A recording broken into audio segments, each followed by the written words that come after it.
गांव की वह कहानी जिसे रात में नहीं सुनाया जाता। मध्य भारत के घने जंगलों और पहाड़ियों के बीच बसा एक पुराना गांव था, देवपुरा। दिन में यह गांव साधारण लगता था, लेकिन जैसे ही सूरज ढलता, पूरा इलाका सन्नाटे में डूब जाता। देवपुरा के लोग कहते थे, जिसने उस पीपल के नीचे रात बिताई, वो या तो पागल हो गया या फिर कभी लौटा ही नहीं। उस पीपल के पेड़ के नीचे रहने वाला कोई जानवर नहीं था। वहाँ एक ब्रह्म राक्षस का वास था, लेकिन यह कोई साधारण राक्षस नहीं था। वह कभी महापंडित, वेदों का ज्ञाता और ब्राह्मण कुल में जन्मा था। पंडित शिवदत्त का जन्म करीब 120 साल पहले इसी देवपुरा गांव में एक ब्राह्मण परिवार रहता था। उनके घर एक पुत्र ने जन्म लिया, शिवदत्त। शिवदत्त साधारण बच्चा नहीं था। 5 वर्ष की उम्र में संस्कृत श्लोक बोल देता, 10 साल में चारों वेद कंठस्थ, 16 की उम्र में तंत्र, मंत्र, यंत्र और तांत्रिक ग्रंथों का अध्ययन। गांव के बुजुर्ग कहते थे, इस बालक में देवत्व है, पर अहंकार भी। शिवदत्त का ज्ञान बढ़ता गया और उसी के साथ बढ़ता गया अहंकार। ज्ञान से जन्मा अहंकार। काशी में शिक्षा पूरी करने के बाद शिवदत्त लौटा। अब वह केवल पंडित नहीं था, वह स्वयं को ईश्वर के समकक्ष समझने लगा था। वह कहता, अगर ब्रह्मा को जाना जा सकता है, तो मैं उसे बांध भी सकता हूँ। गांव में कोई उसकी बात काटने की हिम्मत नहीं करता। लेकिन एक दिन उसने वर्जित तांत्रिक साधना शुरू कर दी। श्मशान साधना, रात्रि में यज्ञ, प्रेत आत्माओं से संवाद। गांव के लोग डर गए। चेतावनी जिसे अनसुना किया गया। एक रात गांव में आए एक सन्यासी ने शिवदत्त को चेतावनी दी, वत्स, ज्ञान अगर भक्ति से अलग हो जाए, तो वह मुक्ति नहीं, विनाश देता है। शिवदत्त हंसा, अज्ञानी साधु, मैं आत्मा को बांध सकता हूँ, तो मृत्यु क्या चीज है? यही उसका अंतिम अहंकार था। अधूरी साधना और श्राप। अमावस्या की रात, श्मशान के बीच शिवदत्त ने ब्रह्म साधना शुरू की, लेकिन उसने एक भूल कर दी। मंत्र शुद्ध था, भावना अशुद्ध थी, अहंकार अत्यधिक था। आधी रात को भयानक आंधी चली, यज्ञ की अग्नि उल्टी जलने लगी।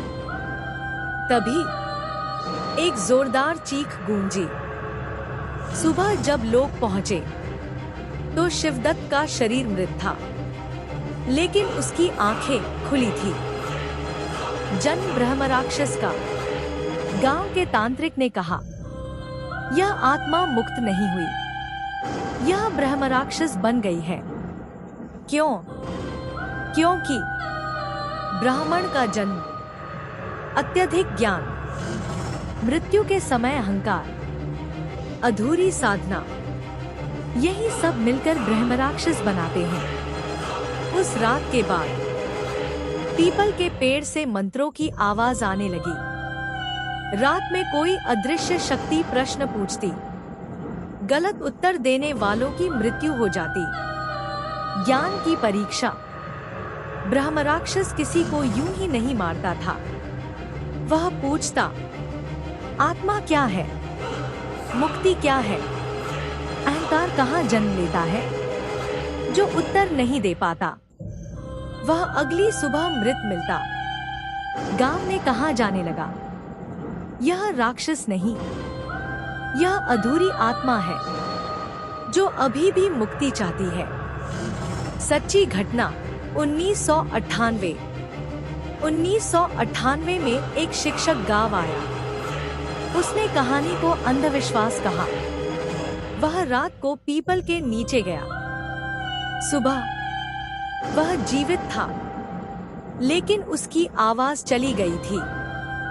उसने कागज पर लिखा, उसने मुझसे प्रश्न नहीं पूछा, उसने मुझसे मेरा अहंकार दिखाया। ब्रह्मराक्षस की सच्चाई। एक वृद्ध साध्वी ने अंतिम सत्य बताया। यह आत्मा दुष्ट नहीं, यह पश्चाताप में बंधी है।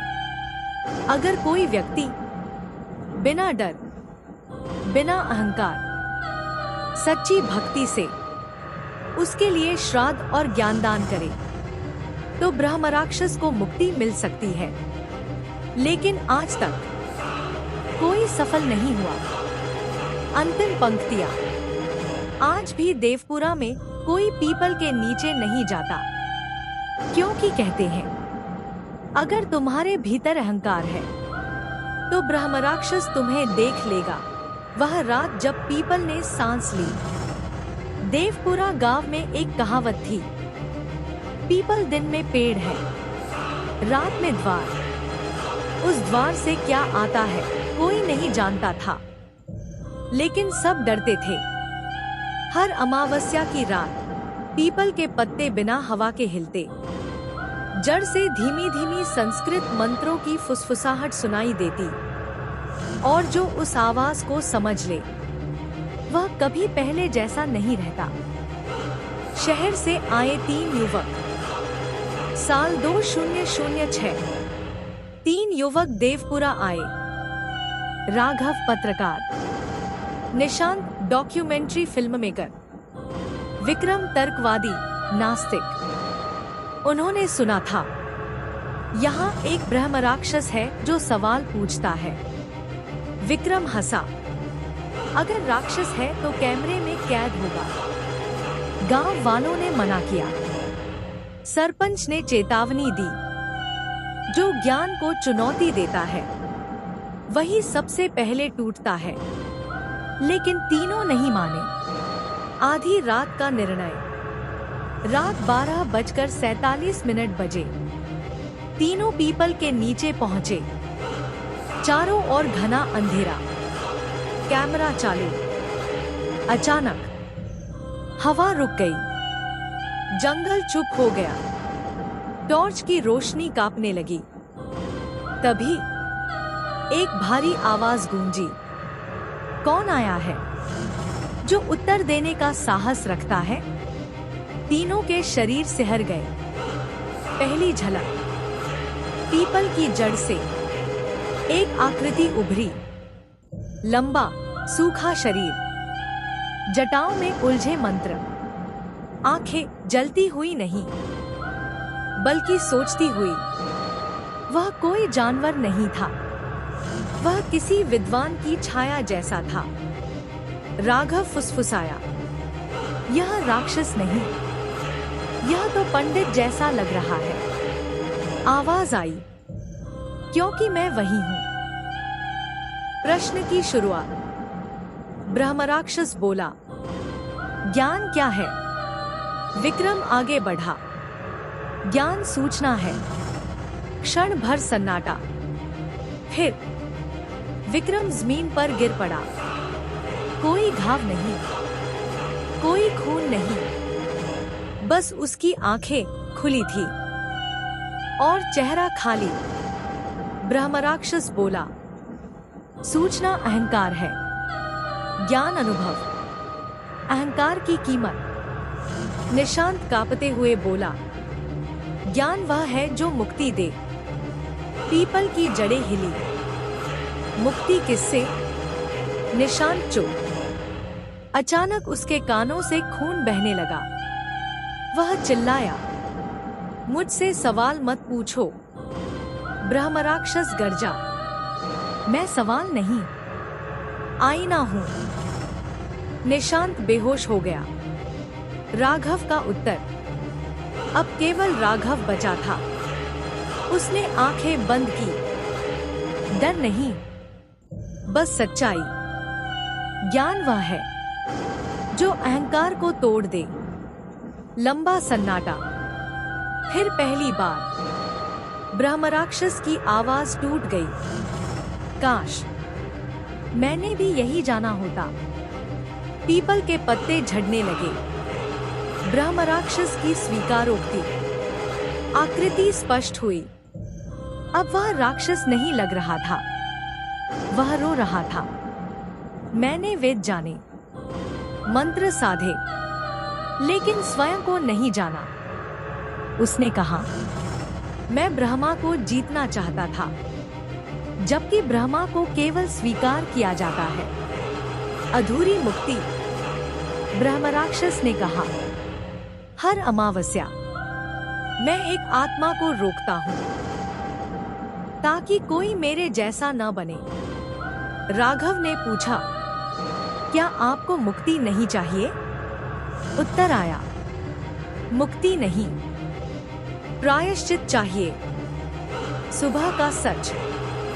सुबह विक्रम कोमा में था, निशांत बोल नहीं सकता था। राघव जीवित, लेकिन उसकी आंखों में कुछ बदल गया था। गांव वालों ने कहा, जो उसे देख ले वह दोबारा साधारण नहीं रहता। का अंत। राघव जाते जाते बोला, यह कहानी राक्षस की नहीं, हमारे भीतर के अहंकार की है। पीपल के नीचे से अंतिम आवाज आई, अगला प्रश्न अधिक कठिन होगा। वह आदमी जो डरता नहीं था। देवपुरा में एक कहावत थी, जहां डर जन्म लेता है वहां तांत्रिक पहुंचते हैं। निशांत और विक्रम की हालत जब आसपास के इलाकों में फैली तो एक नाम बार बार लिया जाने लगा, तांत्रिक काल भैरव मिश्र। लोग कहते थे, उसने प्रेत बांधे हैं, उसने श्मशान में वर्ष बिताए हैं, और सबसे खतरनाक बात, उसे ब्रह्मराक्षसों का ज्ञान था। काल भैरव मिश्र का आगमन।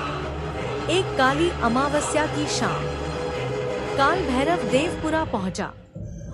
लंबा कद, राख से लिपटा शरीर, गले में अस्थियों की माला। उसने पीपल को देखा और मुस्कराया। तो यही है वह ब्राह्मण जो ईश्वर बनने चला था। गांव के बुजुर्ग कांप उठे। तांत्रिक का उद्देश्य। सरपंच ने पूछा, क्या आप उसे मुक्त कर पाएंगे? काल भैरव हंसा, मुक्ति? मैं उसे बांधने आया हूँ। सन्नाटा। ऐसी आत्माएं मुक्त नहीं होती, ये उदाहरण बनती है। उसने कहा, अगर इसे बांधा नहीं गया तो यह एक दिन पूरे गांव के मन को निगल जाएगा। बंधन की तैयारी। श्मशान के पास तांत्रिक ने मंडल बनाया। लाल सिंदूर, अस्थि भस्म, उल्टे मंत्र और शिवदत्त का नाम। उसने चेतावनी दी, आज जो होगा वह आत्मा और अहंकार की लड़ाई होगी। राघव भी वही था। उसकी आंखों में डर नहीं था, बल्कि प्रश्न थे। ब्रह्मराक्षस का प्रकट होना। जैसे ही मंत्र गूंजे, पीपल की जड़ें फट गई। हवा चिखी। वह आया, लेकिन इस बार वह क्रोधित नहीं था, वह शांत था। तुम मुझे बांधना चाहते हो? काल भैरव बोला, हाँ, क्योंकि तू ज्ञान का अपमान है। ब्रह्मज्ञान बनाम तंत्र। ब्रह्मराक्षस बोला, तंत्र भय से जन्म लेता है और ज्ञान स्वीकार से। काल भैरव ने मंत्र तेज किया। जमीन कांपने लगी। तू ब्राह्मण था, फिर भी तूने अहंकार चुना। ब्रह्मराक्षस की आंखें लाल नहीं हुई, नम हो गई।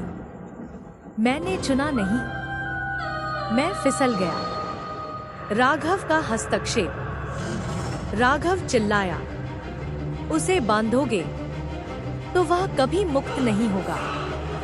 काल भैरव गर्जा, मुक्ति हर आत्मा का अधिकार नहीं। ब्रह्मराक्षस ने राघव की ओर देखा। यदि मुझे बांधा गया तो मेरी पीड़ा इस गांव पर उतरेगी। अधूरी साधना का सच। ब्रह्मराक्षस बोला, मैं आज भी अधूरा हूँ क्योंकि कोई मुझे क्षमा नहीं करता। उसने कहा, मेरी साधना में एक अंतिम चरण बाकी था, नतमस्तक होना। काल भैरव हिचकिचाया। तांत्रिक का भय पहली बार काल भैरव के हाथ कांपे। यदि तू मुक्त हुआ तो तू देव बन सकता है। ब्रह्मराक्षस बोला, नहीं, मैं बस शून्य बनूंगा, बंधन या मुक्ति। मंत्र रुक गए, हवा थम गई।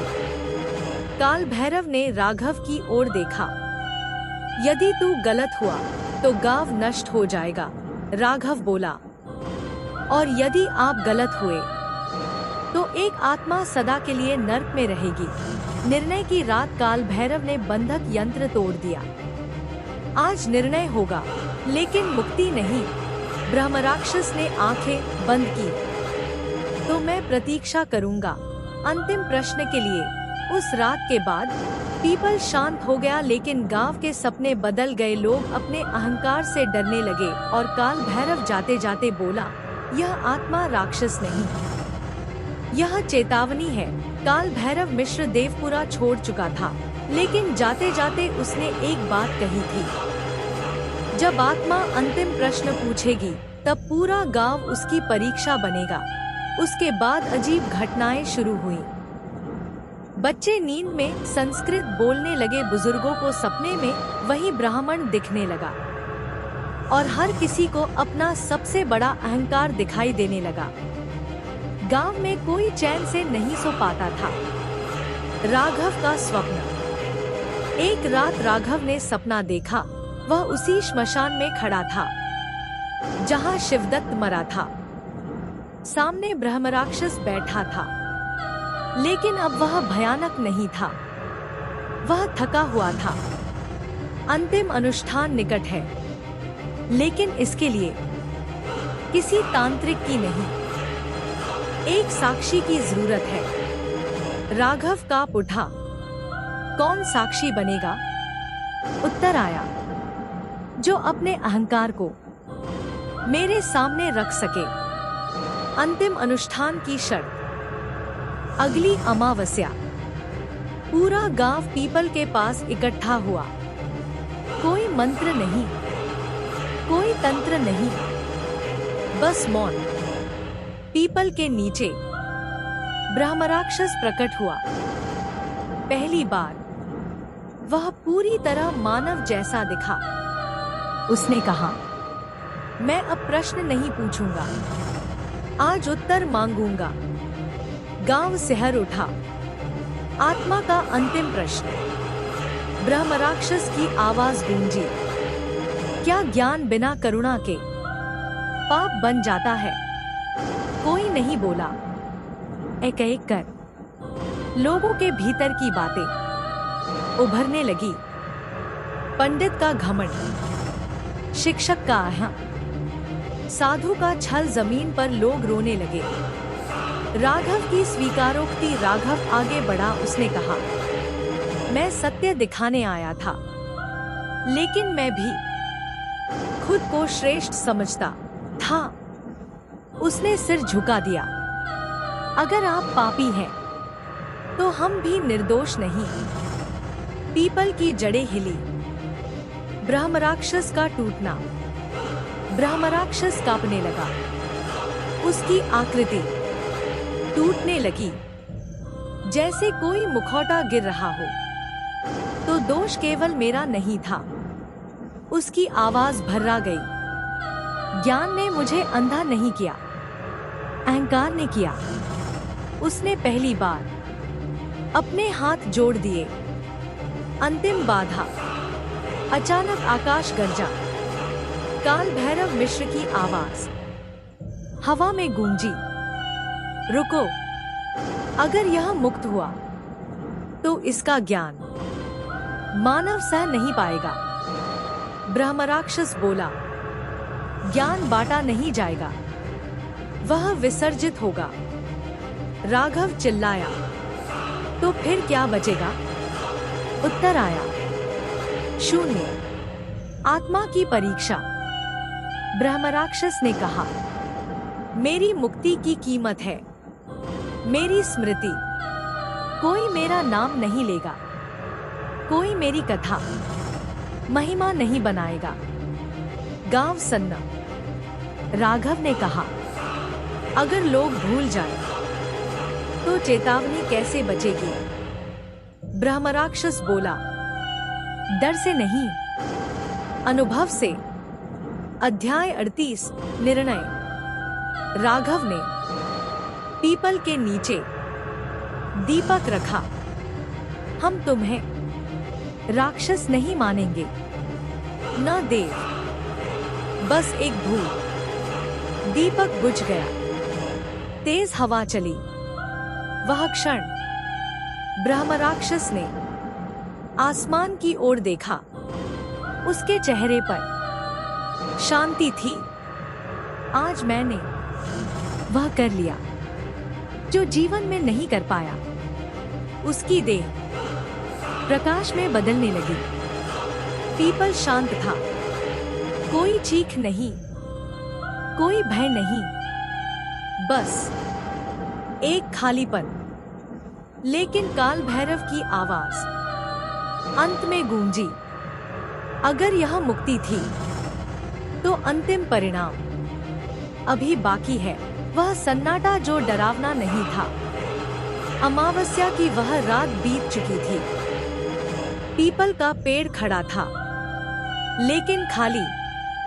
न मंत्रों की गूंज, न फुसफुसाहट, न प्रश्न। देवपुरा के लोगों को पहली बार डर नहीं लग रहा था, और यही बात सबसे ज्यादा डरावनी थी। अगली सुबह का अजीब सच। सुबह सूरज उगा, लेकिन कुछ बदल चुका था। पीपल के नीचे की जमीन ठंडी नहीं थी। वहां कोई छाया नहीं पड़ रही थी। पक्षी वहां बैठ रहे थे। गांव के बुजुर्ग बोले, अगर ब्रह्मराक्षस गया, तो उसकी जगह कुछ तो छोड़ा होगा। राघव चुप था। स्मृति का लो। धीरे धीरे एक अजीब बात सामने आई। गांव के लोग शिवदत्त का नाम भूलने लगे। उसकी कहानी धुंधली हो गई। उसकी साधना याद नहीं रही। यहाँ तक कि ब्रह्मराक्षस शब्द भी कम बोला जाने लगा। जैसे किसी ने स्मृति के पन्ने जला दिए हों। काल भैरव की चेतावनी सच होती है। 1 महीने बाद काल भैरव मिश्र वापस आया। उसने पीपल देखा और उसकी आंखें फैल गईं। यह मुक्त नहीं हुआ, यह विसर्जित हुआ है। गांव वालों ने पूछा, अंतर क्या है? काल भैरव बोला, मुक्त आत्मा ऊपर जाती है, विसर्जित आत्मा सब में फैल जाती है। ज्ञान का फैलाव। अब गांव में अजीब परिवर्तन होने लगे। बच्चे प्रश्न पूछने लगे। लोग अपने अहंकार पर हंसने लगे। झगड़े अपने आप शांत होने लगे। लेकिन कुछ लोग अचानक सब कुछ छोड़ जंगल चले गए, क्योंकि उन्हें शून्य का अनुभव हुआ था। राघव को मिला अंतिम संकेत। एक रात राघव को फिर सपना आया। पीपल नहीं, कोई आकृति नहीं, बस एक आवाज। अगर सब कुछ समझ लिया जाए, तो जीने का कारण क्या बचेगा? राघव समझ गया, ज्ञान का बोझ हर कोई नहीं उठा सकता। अंतिम सत्य। राघव ने गांव वालों को इकट्ठा किया। उसने कहा, यह कहानी राक्षस की नहीं थी, यह उस सीमा की थी जिसे पार नहीं करना चाहिए। उसने आगे कहा, हर किसी को सब कुछ जानना जरूरी नहीं। पीपल का अंतिम रूप। 1 साल बाद पीपल अपने आप सूख गया, लेकिन उसी जगह एक छोटा पौधा उगा। ना पीपल, ना बरगद। गांव वालों ने उसका नाम रखा शांत वृक्ष। कहानी का अंत नहीं। आज भी देवपुरा में रात को लोग कहते हैं, अगर तुम्हें अचानक अपने भीतर बहुत ज्ञान लगने लगे तो रुक जाना, क्योंकि वही पहला अहंकार है। अंतिम पंक्तियां। ज्ञान जो झुका न सके वह भार बन जाता है, और अहंकार के साथ मिला ज्ञान सबसे भयानक राक्षस को जन्म देता है। समाप्त। Like, comment, and subscribe.